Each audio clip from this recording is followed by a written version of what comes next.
Points पाहिले. जय हिंद, नमो बुद्धाय. आज आपण जे पॉईंट्स पाहिले त्यापैकी पहिलं पॉईंट होता पूर्वानुभव म्हणजे पास्ट एक्सपिरियन्स.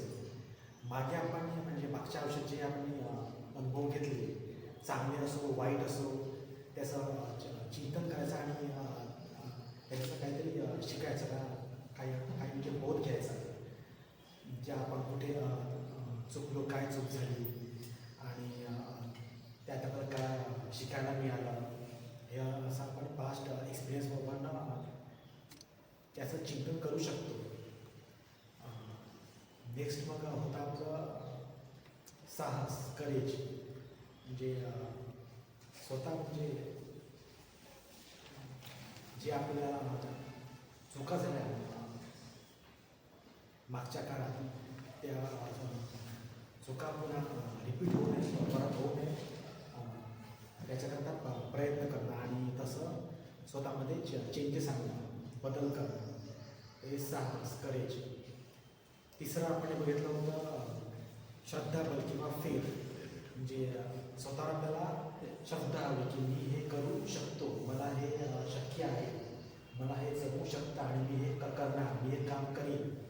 तसं म्हणजे काही ध्येय असलं माझ्या आयुष्यात, ते आयुष्यामध्ये ध्येय ठेवावं आणि त्या ध्येयाकडे वाटचाल करावी आणि त्यानुसार तसं ॲक्शन घ्यायची, त्या दिशेने चालायला आणि आपलं ध्येय साध्य करायचं, त्यासाठी मेहनत घ्यायची आणि तसं त्यानुसार त्या वाटेवर चालायचं. त्यानंतर आपण पाहिलं होतं प्रज्ञाबल किंवा विस्डम. जसं तुम्ही साहस कराल, करेज कराल, वीरता भावना, तसं तो तुमच्याकडे प्रज्ञाबल पण जागृत होत जाईल, तुमचं विस्डम वाढेल आणि तुम्हाला म्हणजे योग्य काय अयोग्य काय ते कळायला लागेल, काय चूक आहे, काय बरोबर आहे, ते तो भाव तुमच्यामध्ये विकसित होईल. मग त्याला म्हणतात प्रज्ञाबल किंवा विस्डम.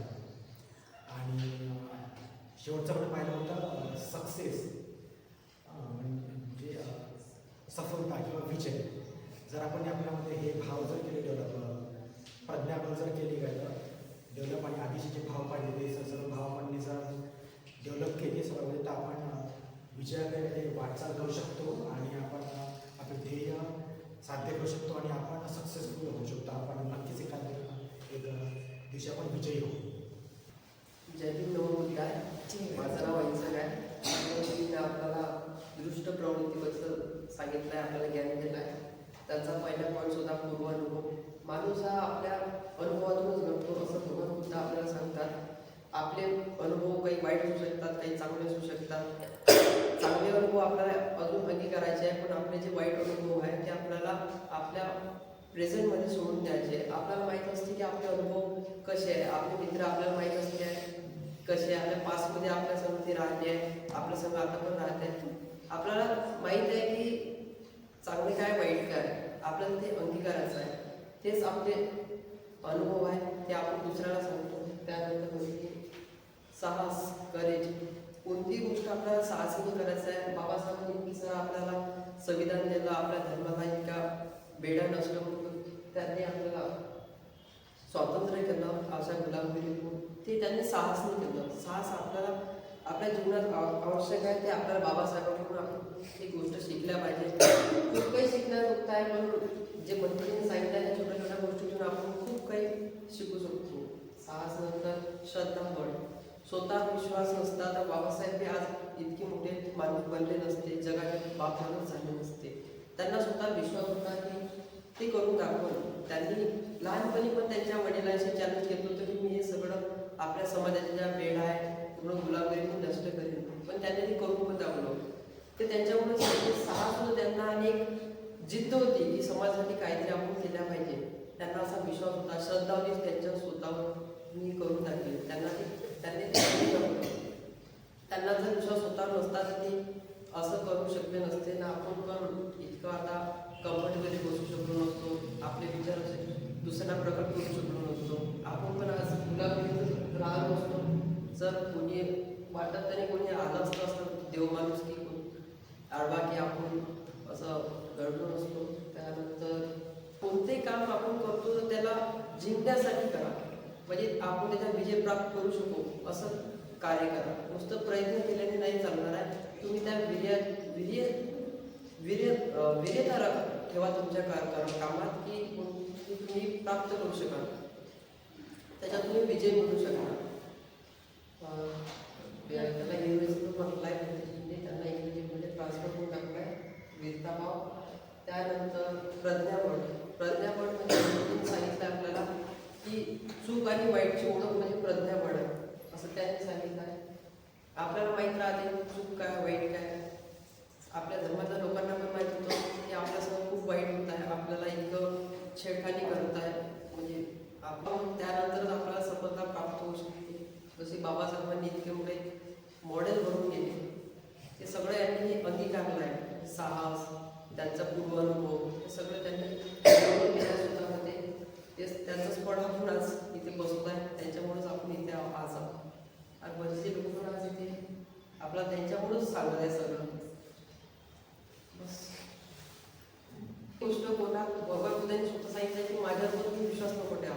तुम्ही स्वतः फाइंड आउट करा की काय गलत आहे, काय चांगलं आहे, काय वाईट आहे. स्वतः तुम्ही त्याचा शोध घ्या. कोणत्याही देवावर भरोसा ठेवू नका. कोणत्याही त्याच्या भरोशावर तुमच्या कर्मावर विश्वास ठेवा. तुमचे कर्म सांगितले तुम्ही किती मोठे आहेत, काय करा. रोज डेली एक पद्धतीने लिहिलं 8 तास कोणासाठी पॉसिबल नाही होऊ शकत, माझ्यासाठी तर नाही आहे. आपल्यामध्ये आपलं जितकं टार्गेट आपण अचीव करू शकतो डे बाय डे तितकं करा. असं नाही की रोजच तितकं टार्गेट साध्य होईल, त्याला दुसऱ्या दिवशी कव्हर करा. पण करा, टार्गेट ठेवा. टार्गेट. जय भीम, नमो बुद्धाय. आज आपण दृष्ट प्रवृत्ती पाहिलेली आहे. पहिला होता पूर्व अनुभव, पास्ट एक्सपिरियन्स. दुसरा होता साहस, क्रेज. तिसरा होता श्रद्धाबल, फेथ. चौथा होता वीरताभाव, हेरोइझम. प्रज्ञाबल म्हणजे विजडम. आणि सहावा होता सफलता, विजय, सक्सेस. या साईडला लिहिला होता अत्तरित्व, पॉवर ऑफ फेथ. त्याच्या खाली होता श्रद्धाबल आणि त्याच्या खाली होता ध्येय, एम, गोल. रोज डेली 8 तास दिला. जय भीम. माझं नाव दीक्षांत थोडापे आणि आज आपल्याला दुष्ट प्रवृत्ती ह्या विषयाबद्दल सांगितलं गेलं आहे. दुष्ट प्रवृत्ती म्हणजे आपले जे एविल माइंड असते, एविल थॉट्स असतात, त्याला आपण कसं कंट्रोल केलं पाहिजे ते सांगितलं आहे त्या टॉपिकमध्ये. तर पहिलं असते पूर्व अनुभवातून आपण पास्ट एक्सपिरियन्सेस आपण त्याच्यामधून शिकलं, आपल्या पास्ट एक्सपिरियन्सेस पासून शिकलं पाहिजे की बा आपण शिकलं पाहिजे, खूप काही शिकलं पाहिजे त्याच्यातून, आणि आपण ते चुकी पुन्हा केलं नाही पाहिजे. आणि आपण ते आपल्या जीवनामध्ये पण पुन्हा केलं नाही पाहिजे. आणि दुसरा पॉईंट असतो साहस. आपण त्याच्याशी फाईट केली पाहिजे, त्याच्यासोबत आपल्याला फाईट करता आलं पाहिजे आणि ते काउंटर अटॅक केलं पाहिजे, त्याच्यावर आपण विजय प्राप्त केली पाहिजे. त्यानंतर सिद्धार्थ गौतम पे जो मारसेना ने अटैक किया था, वैसे हमारे भी मन पे मारसेना अटैक करती है. बुरे विचारों का झुंड, यानी कई दुष्ट विचार हमारे मन में प्रवेश करने की कोशिश करते, अटैक करने की कोशिश करते हैं. तो उससे कैसे मुकाबला किया जाए, ये मुख्य विषय था. तो उसमें पहले था कि सिद्धार्थ ने पहले पूर्व अनुभव लिए थे कि मैं कितना ये किया और कैसे मुझे विफलता मिली, कैसी निराशा मिली. 6 साल उन्होंने प्रयास किया लेकिन निराशा मिली, समृद्धि प्राप्त मिली, शांति मिली, साधना किया, शांत हुआ, अच्छा लगा. लेकिन जो मेन उद्देश्य था दुख मुक्ति का मार्ग, वो नहीं मिला था. इसलिए हमें भी जो पूर्व अनुभव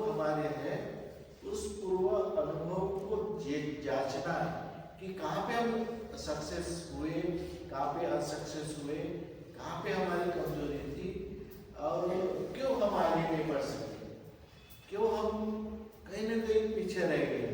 तो जो पूर्व अनुभव हमारे हैं, पास्ट एक्सपीरियंस जिसको कहते हैं, उसको याद करके उससे हमें सीखना है। फिर दूसरी बात, जो दुष्ट विचारों से लड़ने के लिए हमें दृढ़ संकल्प करना है, साहस करना है कि कोई भी हालत में मेरे में जो बुराई है, क्योंकि हम सक्सेस नहीं होते, असफल हर जगह हो रहे हैं, इसका मतलब कहीं ना कहीं हमारे में कमियां है, कहीं ना कहीं हमारे में बुराइयां है, जिसके वजह से हम आगे नहीं बढ़ रहे हैं।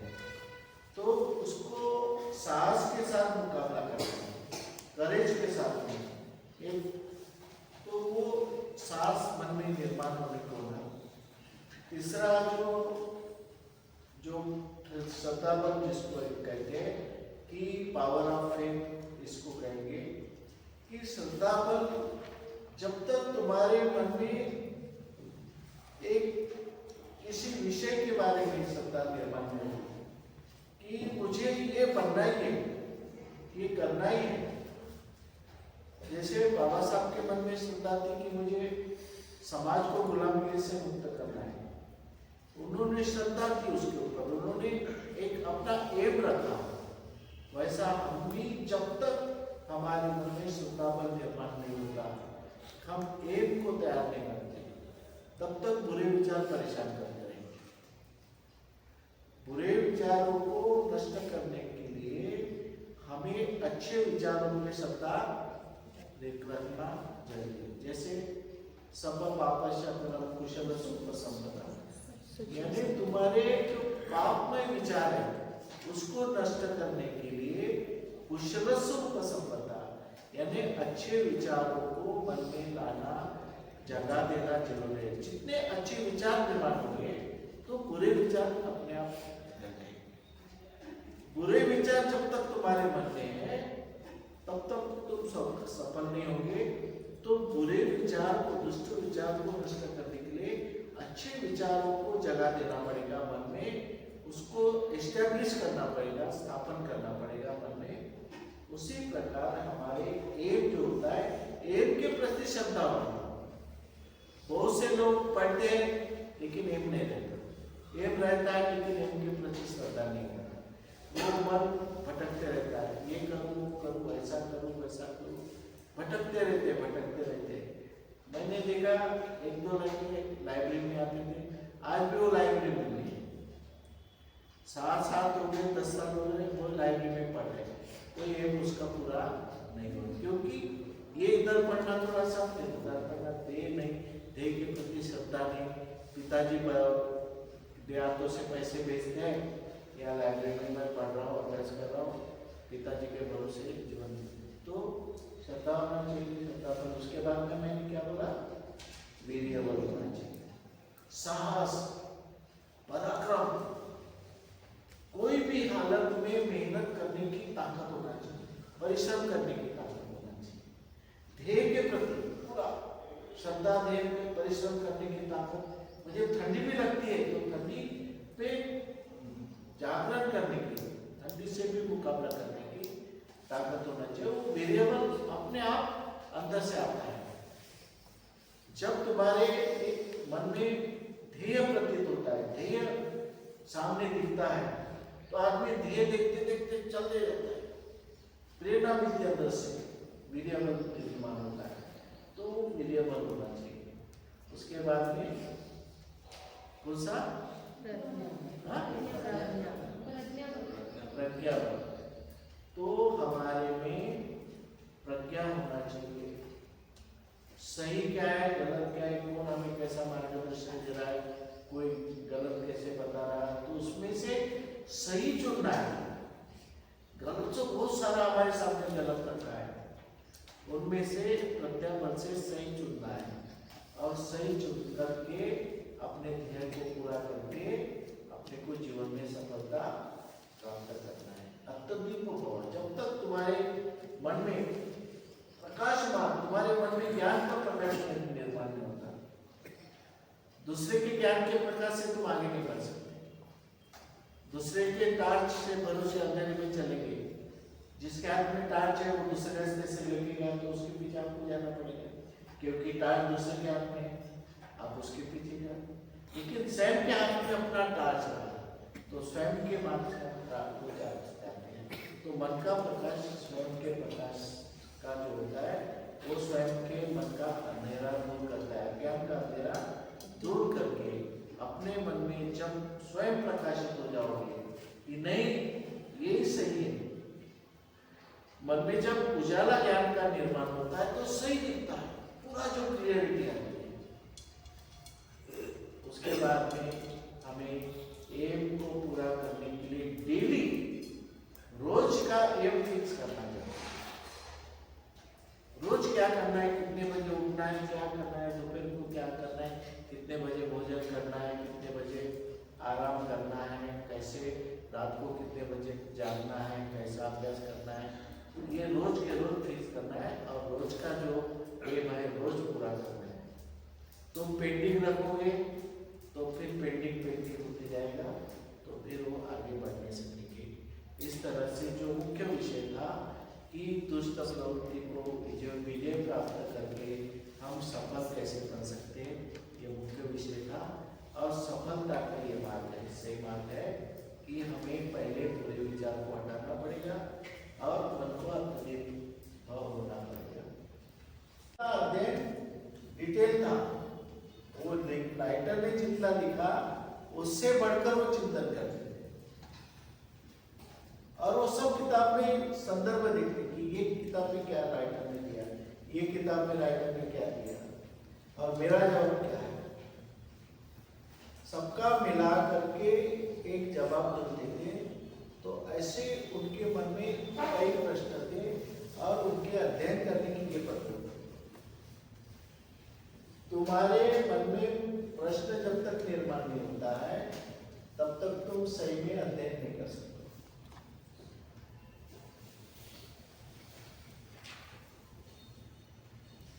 इस तरह से वो जैसे उनकी कहानी कि सवेरे जो पहले उनको एडमिशन मिला हॉस्टल में रहने के लिए गए तो सवेरे घूमने के लिए जाते थे और फिर सवेरे घूम के आते थे, फिर शाम को घूमने जाते थे, शाम को घूम के आते थे।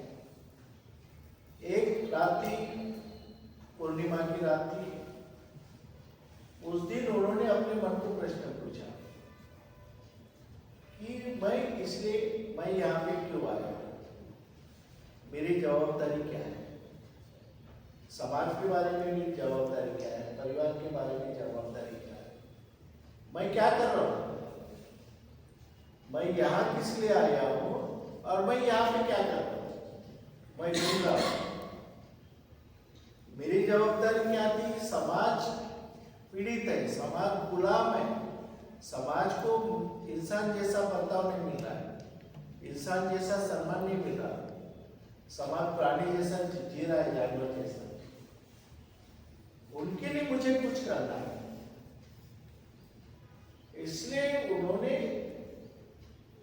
प्रश्न के जवाब ढूंढते ढूंढते उन्होंने पूरे ऐसे कई किताब लिख डाली। 32 डिग्रियां थी, इतनी डिग्रियां उन्होंने। तो प्रश्न निर्माण करना, फिर उसका जवाब ढूंढना। जब तुम कोई भी इकोनॉमिक्स का किताब पढ़े तो पहले वो जो प्रकरण रहता उसको देखा बराबर तुम्हारे मन में प्रश्न निर्माण होने लगा। बैंकिंग का कैसे कारोबार चलता है, युद्ध हुआ तो कैसे युद्ध हुआ, कौन से राजा से युद्ध हुआ, कहाँ पे हुआ, उनके पास कितनी सेना थी, उनके पास में कैसे सेना थी, किस तरह से कौन सेनापति था। हजारों जवाब जब प्रश्न तुम्हारे मन में निर्माण होंगे तब उसका सोल्यूशन में एक निबंध तैयार होगा। जवाब किस में, हमें ये टेक्निक इस्तेमाल करना है। हम क्या करते, बुद्धायन धम्माभिग्रंथ पढ़ते समय ऐसे पढ़ते हैं, लेकिन प्रश्न हमारे मन में नहीं आता। मैंने भी पढ़ा, समबुद्धि प्राप्त किया, समभाव, दूसरे हफ्ते में समभाव निर्माण हुआ मन में। समभाव क्या होता है मैंने तो पढ़ा, मैं भी आपको लिख के दे सकता था कि समभाव प्राप्त हुआ, लेकिन समभाव में नहीं, यानी क्या है? इक्विमिटी यानी क्या होता है? जब हमारे मन में प्रश्न निर्माण होगा तो उसका जवाब भी हमको मिलेगा। जब हमारा मन खुद उसके बारे में जवाब देगा तब सही में जवाब देगा वो। तो बाबा साहब अम्बेडकर जब कंटिन्यू बैठते थे, एक एक विषय पर खुली आग करके कॉन्सेंट्रेशन करते थे। इधर नोट्स निकालते थे, इधर पढ़ते थे, फिर नोट्स पढ़ते थे, किताब भी पढ़ते थे, विजुअलाइजेशन भी करते थे। ये परिस्थिति, ऐसी परिस्थिति, कैसी परिस्थिति रही होगी, अछूत लोगों के ऊपर अन्य अत्याचार हो रहा है। जैसे उन्होंने शब्द पढ़ा, अछूत लोगों पे अन्य अत्याचार हो रहा है, उनके नजर के सामने अछूत आते थे, उनके कपड़े आते थे, उनके घर आते थे, कैसे रहते होंगे, अन्य अत्याचार हो तो कैसा अन्य अत्याचार किया होगा, कैसे मारे होंगे, कैसे मारे होंगे, बलात्कार हुआ तो कैसा हुआ होगा। ये सारे प्रश्न निर्माण होते हैं। जब आदमी डीप में जाता है तब सही में उत्तर देता है। इस टाइप से पढ़ाई करना।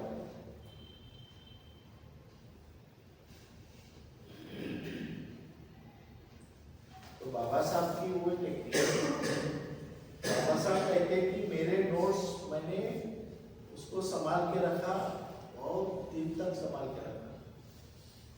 लोगों ने डिमांड की कि तुम्हारे नोट्स दे दो, वो लोग संभाल के रखा। वो जैसे तुमने किताब पढ़ते समय नोट्स निकाले, तो नोट्स बहुत जरूरी है। जो हमें मेमोरी में फिट करना है, याद करना है, उसको अलग इसमें लिखना पड़ता है, नोटिंग करना पड़ता है अलग इसमें।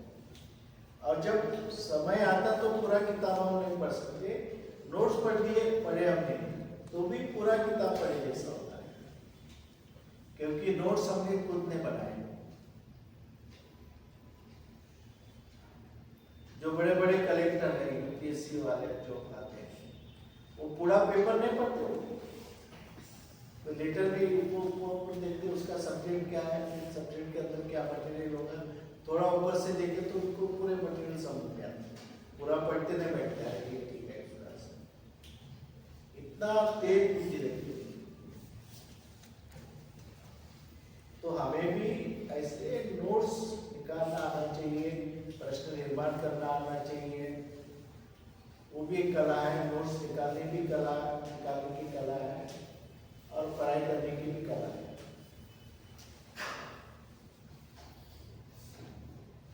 इस तरह से ज्ञान प्राप्ति करना है।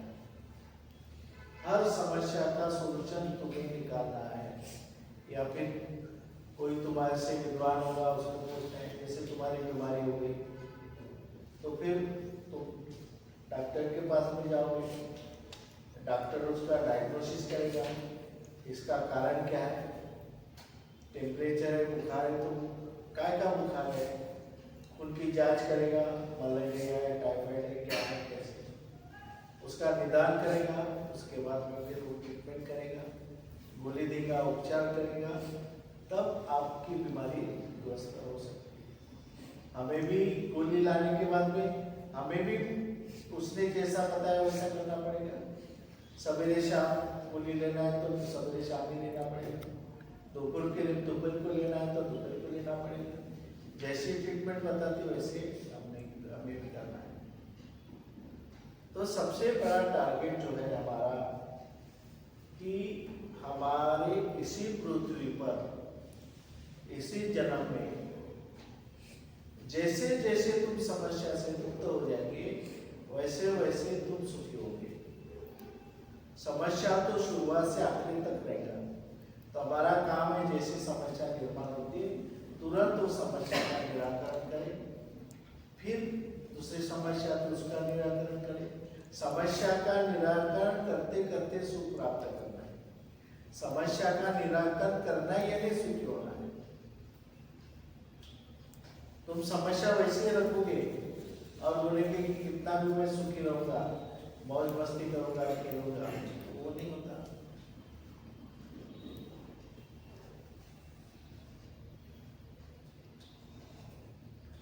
तो वो अनुभव करना है। ये चिंतन की विषय है। अभी जो संबोधि प्राप्त है, ये चिंतन का विषय है। तुम जैसे जैसे इसके बारे में प्रैक्टिकल करोगे वैसा आपका नॉलेज डेवलप होगा। ये प्रैक्टिकल करने की